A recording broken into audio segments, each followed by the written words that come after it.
और अपर्णा सिंह बिष्ट की बात कर रहे हैं ना आप? यादव कहिए सर, यादव। वो अपर्णा सिंह बिष्ट हैं, वो तो ठाकुर हैं, वो यादव कब से हो गई? अभी बैनर वो ये यादव होती, यादव होने का प्रमाण दे सकती हैं? वो कागजी यादव हैं, वो समाज की दलाल हो सकती हैं, समाज की मुखौटा, बीजेपी की मुखौटा हो सकती हैं, वो वोट की सौदा कर सकती हैं, लेकिन वो उनको समाज नेता नहीं माने। करहल की विधानसभा जो सीट है वो समाजवादियों का गढ़ है, वो नेताजी की वहाँ पर लोकप्रियता है और आदरणीय अखिलेश यादव जी वहाँ चुनकर विधायक बने और फिर से तेज प्रताप यादव चुनाव जीतने जा रहे हैं और जो भारतीय जनता पार्टी दलाल और मुखौटे को उतार रही है वो निश्चित तौर पे हार का सामना करने जा रहे हैं। आज बात करेंगे जो सबसे ज्यादा हॉट सीट बन गई है वो उत्तर प्रदेश की करहल विधानसभा सीट है, क्योंकि करहल में बीजेपी ने कहीं न कहीं तेज प्रताप यादव के सामने धर्मेंद्र यादव के सगे बहनों यानी यादव को आपस में भिड़ा दिया है। क्या यादव वोट बैंक अब बढ़ जाएगा, नहीं बढ़ जाएगा, बातचीत करने के लिए प्रयास करेंगे। हमारे भी अच्छे यादव जी है समाजवादी पार्टी के नेताजी, उनसे बातचीत करने का प्रयास करेंगे। बहुत बहुत स्वागत है। बहुत बहुत धन्यवाद। अच्छे यादव जी बताइए, बीजेपी ने जो करहल में गेम खेला है उससे यादव बेट भंग जाएगा, कैसे क्या होगा? यादव समाज कहीं बटने वाला नहीं है और यादव समाज हमेशा नेता को वोट देता है, दलाल और मुखौटों को वोट नहीं देता है। दूसरी बात ये कि उत्तर भारत से लेकर पूरे भारत में यादवों का आप इतिहास देख लीजिए, चाहे श्रद्धेय नेताजी मुलायम सिंह यादव हों, शरद यादव हों, लालू प्रसाद यादव हों, माननीय राष्ट्रीय अध्यक्ष श्री अखिलेश यादव जी हों, लगातार बहुजनों को, पीडीए समाज को हक, अधिकार, न्याय दिलाने के लिए संघर्ष करते रहे और करहल की विधानसभा जो सीट है वो समाजवादियों का गढ़ है, वो नेताजी की वहाँ पर लोकप्रियता है और आदरणीय अखिलेश यादव जी वहाँ चुनकर विधायक बने और फिर से तेज प्रताप यादव चुनाव जीतने जा रहे हैं और जो भारतीय जनता पार्टी दलाल और मुखौटे को उतार रही है वो निश्चित तौर पे हार का सामना करने जा रहे हैं। वोटर क्या सोचेगा? वोटर के माइंड में दो प्रत्याशी आएंगे, दोनों यादव समाज से हैं, तो कहीं ना कहीं समीकरण बदल ना जाए इस बार? बिल्कुल नहीं बदलेगा, क्योंकि यादव समाज पूरी तरीके से जागरूक है और वो हमेशा सामाजिक न्याय के प्रति संवेदनशील रहा है। और हम कहते हैं अनुजेश यादव को जो भारतीय जनता पार्टी प्रत्याशी बनाई है, लेकिन क्या उत्तर प्रदेश में जब से भारतीय जनता पार्टी की सरकार बनी है लगातार यादवों का फर्जी इनकाउंटर हो रहा है, लगातार अल्पसंख्यकों को प्रताड़ित किया जा रहा है, लगातार पूरे पीडीए परिवार को प्रताड़ित किया जा रहा है, उनका शोषण किया जा रहा है, तब कहाँ ये यादव समाज के लोग जो भारतीय जनता पार्टी के मुखौटे बन के घूम रहे हैं, इनके जुबान में क्या दही जम जाती है क्या? उनके अन्याय जब उनके साथ होता है, चाहे मंगेश यादव से लेकर पुष्पेंद्र यादव से लेकर तमाम फर्जी इनकाउंटर यादवों का कर दिया गया, लेकिन जब वोट लेना होता है तो ये समाज के दलाल और ठेकेदार बनकर चले आते हैं और भारतीय जनता पार्टी को सोचते हैं लाभ पहुंचाने का काम करेंगे, लेकिन भारतीय जनता पार्टी की ये पूरी तरीके से असफल एक रणनीति है और सांप्रदायिकता जो फैलाकर, दंगा फैलाकर भारतीय जनता पार्टी चुनाव जीतना चाहती है। पूरी तरीके से केवल करहल ही नहीं, 9 के 9 विधानसभा उपचुनाव सीटों पर समाजवादी पार्टी इंडिया गठबंधन जीतने जा रही है। अभी आपने कहा कि यादव का शोषण कर दे, यादव का इनकाउंटर किया जाता है, लेकिन देखा ना कि बीजेपी ने कहीं ना कहीं यादव का सम्मान कर रही। मुख्यमंत्री मोहन यादव को इतने बड़े राज्यकार मुख्यमंत्री बना दिया गया, अब करहल में उपचुनाव में बड़ी जिम्मेदारी दी जाए तो यादव का सम्मान तो भी कर रहे हैं। अगर एक तरफ से हो रहा है तो सम्मान तो भी हो रहा है। देखिए, अगर डॉक्टर मोहन यादव को सम्मान देती भारतीय जनता पार्टी और यादव को सम्मान दे रही होती तो जो यादवों का फर्जी इनकाउंटर हो रहा है, और अगर मोहन यादव अपने आप को मुख्यमंत्री मानते हैं, उनके अंदर हिम्मत है, तो जाति आधारित जनगणना की मांग करके दिखाएं, सामाजिक न्याय की मांग करके दिखाएं।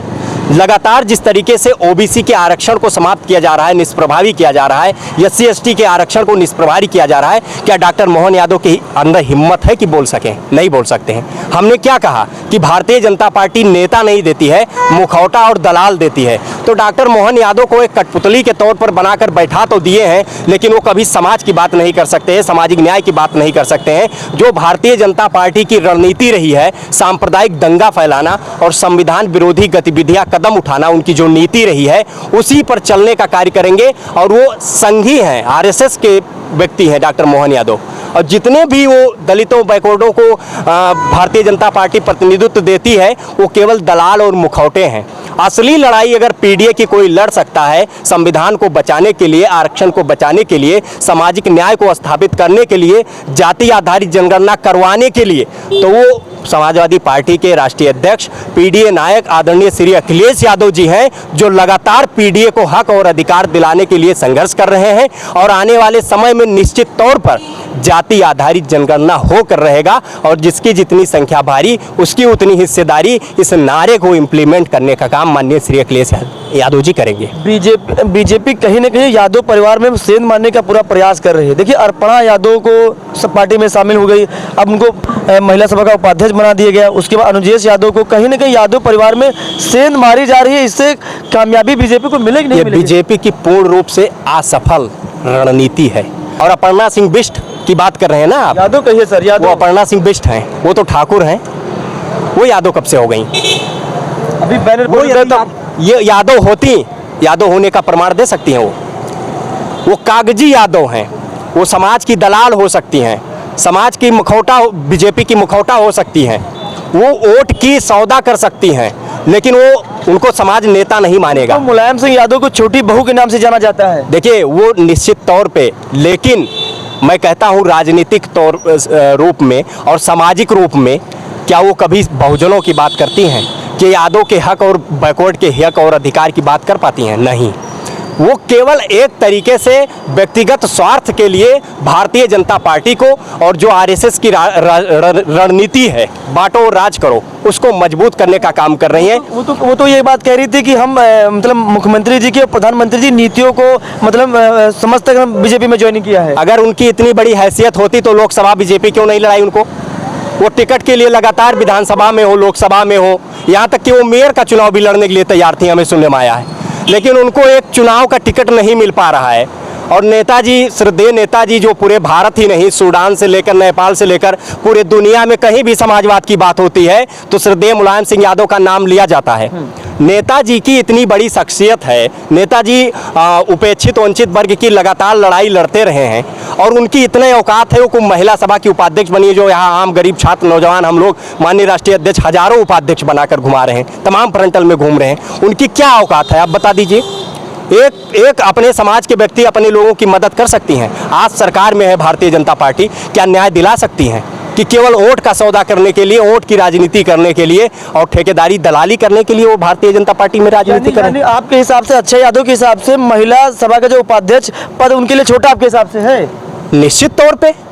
श्रद्धेय नेताजी, हमने क्या कहा कि जहां भी समाजवाद की बात होती है, समाजवादी आंदोलन के मजबूत बड़े नेता रहे हैं और नेताजी की इतनी बड़ी हैसियत, इतना बड़ा कद, जिनको हम लोग अपना भगवान मानते हैं, माननीय राष्ट्रीय अध्यक्ष श्री अखिलेश यादव जी लगातार कितना सांसद, कितना एमएलए बना देते हैं और उसके बाद में फ्रंटल में हम एक गांव गरीब किसान का लड़का, जो नेताजी के संघर्षों की देन है कि लखनऊ विश्वविद्यालय में पहुंचकर और रिसर्च कर पा रहा हूं, अध्ययन कर पा रहा हूं। हम जैसे लोगों को, हम प्रदेश सचिव हूँ छात्र सभा में, तो महिला सभा में उपाध्यक्ष बना देना, ये और जाति आधारित जनगणना की बात करना, सामाजिक न्याय के लिए बात करना और समाज को न्याय दिलाने के लिए संघर्ष करना, इन दोनों में बहुत अंतर होता है। हमने पहले ही कहा, भारतीय जनता पार्टी की ये पूर्ण रूप से असफल रणनीति है और उनकी कोई औकात नहीं है। अगर औकात है तो वो खुद कहीं टिकट लेकर लड़के चुनाव दिखाएं। उनको टिकट नहीं मिल पा रहा है, उनको सम्मान नहीं मिल पा रहा है। वो इतने बड़े परिवार से, जैसा कि अभी आपने भी जिक्र किया, इतने बड़े परिवार से होकर एक उपाध्यक्ष का पद लेना था, तो हमें तो लगता है उनको राजनीति छोड़ देना चाहिए, राजनीति से संन्यास ले लेना चाहिए। और कुछ नहीं कहना चाहूँगा मैं। आखिरी सवाल, 10 सीटों पर लगभग चुनाव था, लेकिन मिल्कीपुर सीट फंस गई है। कितनी सीटें आप लोग जीतने की संभावना है? देखिए, 10 जो वन इलेक्शन वन नेशन की बात करते हैं भारतीय जनता पार्टी के लोग, वो 10 के 10 उपचुनाव सीटों पर चुनाव नहीं करा पा रहे हैं। तो क्या बात किया जाए? इसीलिए मैं पूरी दावे के साथ, मजबूती के साथ कह सकता हूं कि 10 के 10 या 9 सीटों पर चुनाव हो रहा है। समाजवादी पार्टी और इंडिया गठबंधन चुनाव जीतने जा रही है। इसके पीछे रीजन है कि 10 के 10 और 9 के 9 सीटों पर पीडीए परिवार लड़ रहा है और जिसकी आबादी 90% है और भारतीय जनता पार्टी के पास कुछ नहीं है। क्या चुनावी मुद्दे हैं बीजेपी के पास? कोई मुद्दा हो आप बता दीजिए। कोई मुद्दा नहीं है। इनके पास केवल दंगा है, इनके पास केवल सांप्रदायिकता है।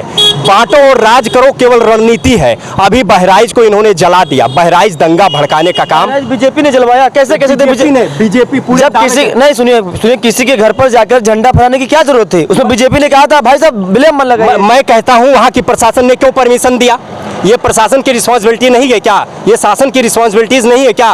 क्या उत्तर प्रदेश के मुख्यमंत्री को ये जिम्मेदारी नहीं लेनी चाहिए? उत्तर प्रदेश के मुख्यमंत्री को बिल्कुल जिम्मेदारी लेना चाहिए, क्योंकि ये पूरी तरीके से सांप्रदायिक और दंगाई पृष्ठभूमि से आए हैं, इसलिए इनके शासनकाल में दंगा हो रहा है। और जो आज मीडिया, जो गोदी मीडिया, दलाल मीडिया है, वो जब उत्तर प्रदेश में समाजवादी पार्टी की सरकार थी तो अखिलेश यादव जी का फोटो लगाकर और दंगे और जो घटनाएं होती थी उसको जोड़ते थे। आज की मीडिया क्यों सो रही है?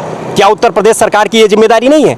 इसलिए पूरी तरीके से सांप्रदायिक दंगा फैलाकर चुनाव जीतना चाहते हैं, लेकिन समाजवादी पार्टी सामाजिक न्याय की बात करके और पीडीए को न्याय दिलाने की बात कर रही है, हक अधिकार रोजगार की बात कर रही है। इसलिए 10 के 10 सीटों समाजवादी पार्टी इंडिया गठबंधन जीतने जा रही है। बहुत बहुत धन्यवाद अक्षय यादव जी से हमारी उनसे बातचीत हुई। और आज बात हो रही थी करहल उपचुनाव को लेकर। करहल में बीजेपी ने यादव को आपस में भिड़ाकर कहीं न कहीं वहां की लड़ाई बड़ी दिलचस्प बना दी है। क्या करहल के जो लोग हैं, करहल के जो वोटर हैं, उसके माइंड में क्या कुछ चल रहा है? करहल जाएंगे, वहां की भी तस्वीर दिखाने का प्रयास करूंगा। मिलते हैं नए वीडियो में, तब तक के लिए नमस्कार।